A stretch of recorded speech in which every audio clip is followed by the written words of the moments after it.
But let's start right into the topic. First of all, just open any browser you want. In my case, I'm just going to open Google Chrome as it is my favorite browser.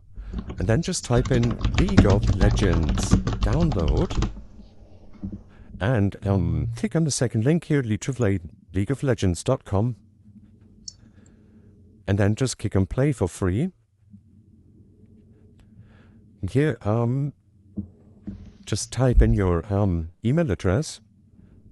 Or if you are already registered, just click to download. And then click on download for Windows. And then the installer has about 66 megabytes, so it shouldn't take too long. In my case, it takes a few seconds longer because of my bad internet. But yeah. You can use this time to leave a like, comment, and subscribe. Would be very much appreciated. And the watch time is always good.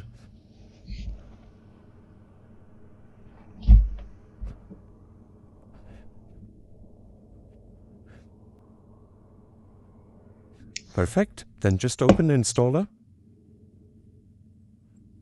Click on yes.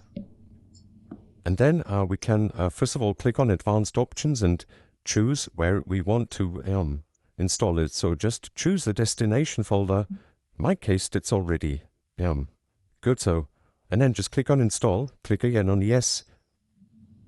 And then the right client starts and it starts downloading. The game has about 12 gigabytes, so it, yeah, depends on your internet how long this takes. In my case, it takes a few hours. Yeah, that's it. Then just let this download run through. Then just start it and start playing. That's it. Really hope this helped you guys. If you've got any questions, just leave me a comment down below. Then I'll write it back as soon as possible. But that's it. Thank you so much for watching. I wish you a wonderful day. See you in the next video. Bye.